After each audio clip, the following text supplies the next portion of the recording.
Certains hommes veulent mener le monde. Certaines femmes ont le monde à leurs pieds.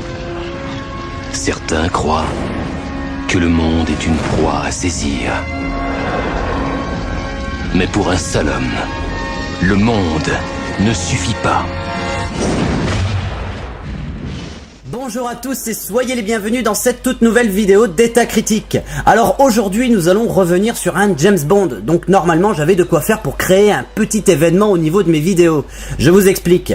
Dans la succession de mes vidéos critiques, dès lors que je tombe sur un long métrage qui s'intègre à une vaste mythologie, je décide de faire des vidéos annexes pour traiter de l'univers défini dans la vidéo critique qui doit suivre. C'est ce qui s'est passé pour Star Trek et Star Wars, et c'est ce que je voulais faire ici avec James Bond. Le truc c'est que pour parler de James Bond dans le détail, j'aurais dû consacrer presque 5 ou 6 vidéos successives sur cette mythologie pour introduire au final un film que je vais un peu casser. Ça le fait moyen d'après moi. Du coup j'ai pris la décision de reporter ce retour détaillé sur l'univers James Bond au moment où je ferai la critique de Casino Royale sorti en 2006, c'est-à-dire dans un bon bout de temps. Ça me laissera le temps de bien préparer tout ça, histoire de vous proposer une vraie rétrospective du tonnerre. En attendant, faudra se contenter de notre film du jour. Aujourd'hui au programme donc le 19e épisode de la mythique saga James Bond. Je veux bien évidemment parler du film Le Monde ne suffit pas, sorti en France le 1er décembre 1999 et réalisé par Michael Apted, à qui l'on doit les films Gorille dans la brume ou Blink, sortis respectivement en 1988 et 1994, et qui signera en 2010 le 3e volet des Chroniques de Narnia, l'Odyssée du passeur d'Aurore. Au casting, nous retrouvons évidemment l'excellent Pierce Brosnan dans le rôle de 007, ainsi que Judi Dench dans le rôle de M et Desmond Llewellyn dans le rôle de Q. Notons que ce dernier s'initie sa toute dernière apparition dans ce rôle avant son décès quelques semaines avant la sortie du film. Au casting également, de nouvelles têtes et pas des moindres, Robert Carlyle dans le rôle du grand méchant, secondé de Sophie Marceau dans le rôle de la femme fatale, ainsi que de Denise Richards dans le rôle de la James Bond girl du film. Alors sans transition, de quoi parle ce nouveau James Bond? Après une attaque spectaculaire au quartier général du MI6 qui avait pour but d'éliminer un mania du pétrole, James Bond est chargé de protéger la fille de ce dernier, Elektra King, jouée par Sophie Marceau. Arrivé en Azerbaïdjan, 007 va enquêter sur les personnes qui en veulent à Elektra King et ne manquera pas de découvrir des choses assez étranges sur l'implication de certaines personnes. Bon alors ce qu'il faut savoir sur ce nouvel épisode de la série James Bond, c'est qu'il est non seulement le 19e épisode de la série, mais également le 3e épisode sous l'ère Pierce Brosnan, après GoldenEye et Demain ne meurt jamais. À cette époque, la saga James Bond se porte bien.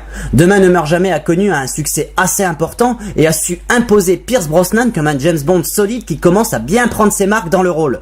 Alors même si la qualité de ce film reste discutable, il a ses adorateurs et ses détracteurs, il faut reconnaître qu'il constitue un élément intéressant dans la vision que les créateurs de la saga James Bond avaient du personnage et de son univers au cours des années 90, surtout comparativement à la vision qu'ils auront dans les années 2000. Après le succès de Demain ne meurt jamais, c'est tout logiquement qu'un nouvel épisode soit mis en route pour une sortie fin 99. Ce dernier volet James Bond du XXe siècle connaîtra, comme son prédécesseur, un très grand succès en salle. Il y a une histoire assez intéressante qui entoure l'univers de James Bond à cette époque, à la fin de la décennie 90. Mais avant de revenir sur ça, il est important de remonter un peu le temps pour se retrouver dans les années 60, un peu avant la sortie d'Opération Tonnerre avec Sean Connery. En 1958, Ian Fleming, le créateur de James Bond, et Kevin McClory, scénariste, collaborent ensemble sur des avant-projets dans le cadre d'une éventuelle série de films sur l'univers de James Bond. Nous sommes à l'époque plusieurs années avant la sortie du premier volet James Bond, Dr. No. Sans la permission de McClory, Ian Fleming va retranscrire l'un de ses avant-projets dans l'intrigue d'une de ses nouvelles, à savoir Opération Tonnerre, qui sera publiée en 1961. McClory, se sentant volé, fera un procès à Fleming pour qu'on reconnaisse ses droits sur la paternité de cette œuvre. La production du film Opération Tonnerre sera retardée à cause du procès. Pour l'anecdote, ce film aurait dû être le tout premier volet de la saga James Bond au cinéma. Lorsque le long métrage sort, le scénario est donc estampillé de la mention écrit par Kevin McClory, ce qui signifie que le bonhomme pourra exploiter à son aise son histoire en dehors de la saga officielle James Bond. Et croyez-moi, le cochon il va pas s'en priver. En 1983, presque 20 ans après la sortie d'Opération Tonnerre, sort le film Jamais plus jamais avec un Sean Connery vieillissant dans le rôle de James Bond. Jamais plus jamais est le remake non officiel d'Opération Tonnerre. Dans ce film, vous n'entendrez ni ne verrez le célèbre thème musical ni le pré-générique, le Gun Barrel, que l'on entend dans tous les James Bond, et pour cause, Jamais plus jamais ne fait absolument pas partie de la saga James Bond officielle. Sauf qu'en 1983, on a Octopussy avec Roger Moore qui sort également. Imaginez un peu le bordel. Tu as deux films James Bond, l'un officiel et l'autre non officiel, qui sortent la même année. C'est comme si aujourd'hui on avait deux Batman complètement différents ou deux Harry Potter qui sortaient en salle. À l'époque, Octopussy marchera quand même mieux que Jamais plus jamais, ce qui calmera quelque peu les ardeurs de Kevin McClory, désormais considéré comme un pestiféré dans la communauté de fans James Bond, car ayant, d'après eux, tenté de torpiller la saga officielle. Sauf que le bonhomme n'a pas dit son dernier mot. Kevin McClory annonce peu de temps après la sortie de Demain ne meurt jamais en 1997 qu'il a l'intention de produire une entière saga James Bond non officielle en parallèle à celle qu'on connaît tous. McClory est un homme intelligent et a constaté le renouvellement de l'intérêt du public pour l'espion britannique grâce au carton de GoldenEye puis de Demain ne meurt jamais. Et il est bien décidé à profiter de ce succès pour lancer sa propre franchise parallèle dont le premier épisode est censé sortir en 1999, la même année que Le Monde ne suffit pas.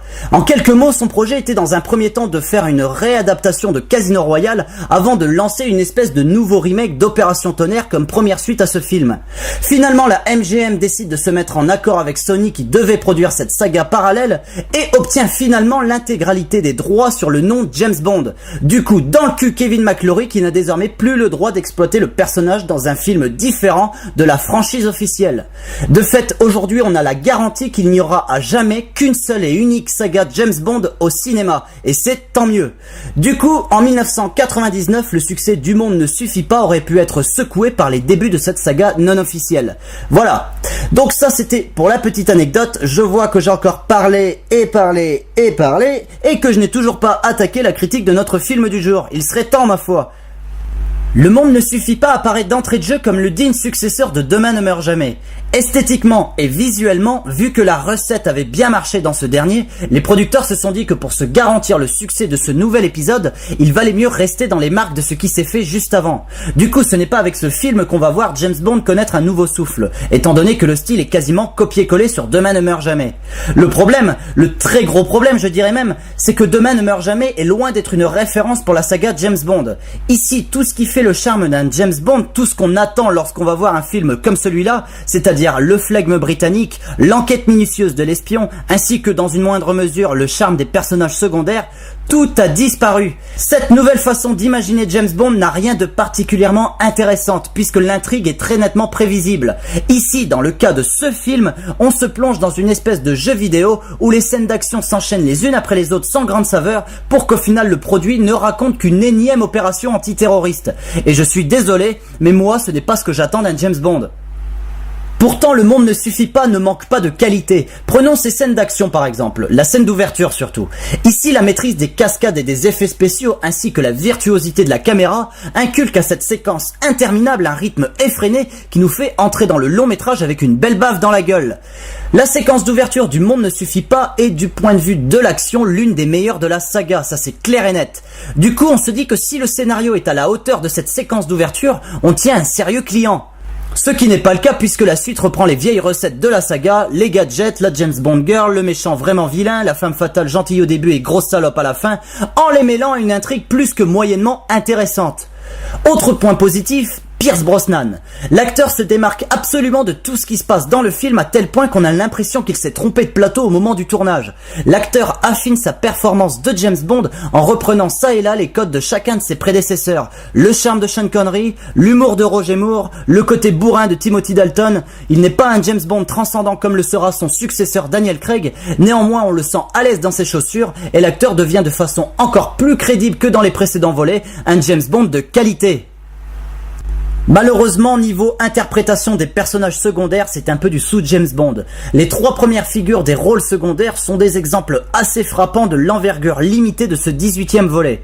D'abord, Robert Carlyle dans le rôle du méchant renard. Ce bad guy n'a rien pour lui, c'est un gros méchant terroriste dans tout ce qu'il a de plus primaire et débile. Il n'a en plus de ça absolument aucun charisme. Le mec ne fait pas le poids face à un Blofeld ou même face à un Carver, le méchant du précédent volet joué par Jonathan Pryce. Robert Carlyle il fait ce qu'il peut, mais il n'est vraiment pas aidé par ce rôle mal écrit. Du coup, hop, dans les oubliettes. Idem pour Sophie Marceau, quoique son rôle de femme fatale passe un peu mieux à l'écran. Malheureusement, encore une fois, le personnage manque de charisme. L'actrice s'en sort pas trop mal à mon sens, mais ça reste quand même du sous-James Bond. Enfin, Denise Richards. Alors là... Oh, you touch my tra-la-la. My ding-ding-dong. Je pense qu'on pouvait pas faire pire pour une James Bond girl. Déjà que je trouvais que c'était une actrice de merde, mais là je pense qu'il n'y a pas plus éloquent que sa performance dans Le Monde ne suffit pas pour convaincre les 2-3 personnes qui apprécient l'actrice. Ici ce sont ces nichons qui jouent à sa place déjà. Elle s'affiche comme étant une pseudo Lara Croft du dimanche férue de physique nucléaire. Putain mais sérieux, il n'y a qu'à voir ça pour se dire que c'est pas crédible pour un sou. C'est désormais clair à mes yeux, Le Monde ne suffit pas nous livre la plus mauvaise des James Bond girls depuis la naissance de Jésus-Christ. En conclusion, Le Monde ne suffit pas est loin d'être le meilleur des James Bond, ça c'est clair et net. Maintenant de là à dire que c'est une bousasse, ce serait un peu extrême puisque le film ne s'avère pas tellement ennuyeux. On le regarde comme un divertissement de base, sans grande surprise. Une fois qu'on l'a vu, on l'oublie. C'est un long métrage qui, comparativement aux autres James Bond, se situe dans la catégorie inférieure. Un fan hardcore de la série James Bond vous dira que Le Monde ne suffit pas n'est qu'un épisode parmi ceux qui ont apporté le moins d'éléments à la série. Moi je vous dirais simplement, retapez-vous la saga entièrement et quand vous arriverez à ce film-là, comparez-le à ce que vous avez vu avant. Voilà, sur ces mots, je vous donne rendez-vous pour une prochaine critique. Je vous dis bye bye, allez au cinoche et à la prochaine.